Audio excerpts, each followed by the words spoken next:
Hello and welcome to Daily Dose Radio, a 5-minute-a-day podcast studying the Psalms verse by verse, recorded here in the dining room of the Bible Bistro, located in Sharonville, Ohio. Hey there, friend. Welcome back to Daily Dose Radio here in the Bible Bistro. So glad to have you here with us today. Today we're looking at verses 26 through 29. Again, we're still seeing shades of the New Testament story. Here in the Psalms, this is a direct prophecy of the cross and also a prophecy of, the theology of the cross. And we're going to see some of that today here in this particular passage. So let me read for us 26 through 29. For they persecute him whom thou hast smitten, and they talk to the grief of those whom thou hast wounded. Add iniquity to their iniquity, and let them not come into thy righteousness. Let them be blotted out of the book of the living, and not be written with the righteous. But I am poor and sorrowful. Let thy salvation, O God, set me up on high. So that's 26 through 29.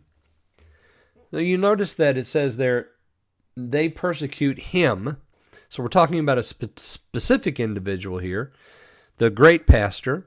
He is persecuted, and we know all about that story because we have it recorded for us by the apostles in the New Testament in the Gospels. We see this, all over the place in the Gospels. We're told us exactly how the Jews persecuted Christ. They persecute him whom thou hast stricken. Here's the theology of the cross, or at least one facet of the theology of the cross, is that God's the one who designed this to happen.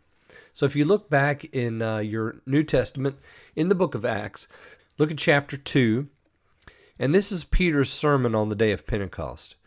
And he said, Ye men of Israel, hear these words, Jesus of Nazareth, a man approved of God among you by miracles and wonders and signs, which God did by him in the midst of you, as you yourselves know, him, being delivered by the determinate counsel and foreknowledge of God, ye have taken, and by wicked hands have crucified and slain, whom God hath raised up. So you notice, in Peter's sermon here, he says that God approved Jesus while he lived by his miracles, wonders, and signs, that God did in the midst of them, those people at that time, and him being delivered by the determinate counsel and foreknowledge of God. So it was God's counsel and foreknowledge that allowed the wicked men to take Jesus and crucify him.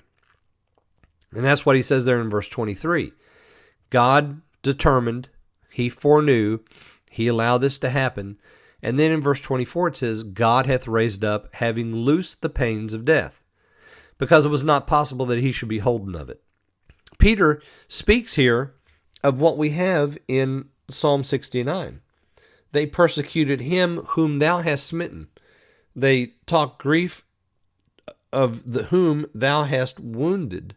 So God's work in smiting and wounding Christ is recorded for us here and reflected in the words of Peter in his sermon in the New Testament. David goes on to write, add iniquity to their iniquity, and let them not come into thy righteousness. Ooh, that's rough. Let them be blotted out of the book of the living. Here we have the book again. So we've had books and we've had bottles. Well, here's another one of those instances where we have the book. And we've seen it in Psalm 40, we saw it in Psalm 56, and now here we have it again in Psalm 69, this book of life that the names of the righteous are written in. He said, let them be blotted out of the book of the living and not be written with the righteous. And then we have, I am poor and sorrowful. Let thy salvation, O God, set me on high, which is exactly what happens to Christ, right? These are the words of Christ in a sense, because he would be the one to request that, set me on high. And of course, Peter reflects that when he says, this Jesus hath God raised up, whereof we are all witnesses. Therefore, being at the right hand of God exalted, and having received of the Father the promise of the Holy Ghost, he has shed this forth which you now see and hear. So the set me on high request is answered after the cross. The resurrection answers this, and God does set him on high. It sets him at his right hand exalted. So this all is very much reminiscent of what we find in the New Testament. And of course, it sheds beautiful golden light upon this psalm. Well, I hope you'll join me again tomorrow, and we're going to look at verses 30 through 33 here on Daily Dose Radio. Thanks for listening to Daily Dose Radio. For more fresh and delicious Bible studies, podcasts, books, and more, check out the Bible Bistro online and on YouTube. Join me again next time for Daily Dose Radio.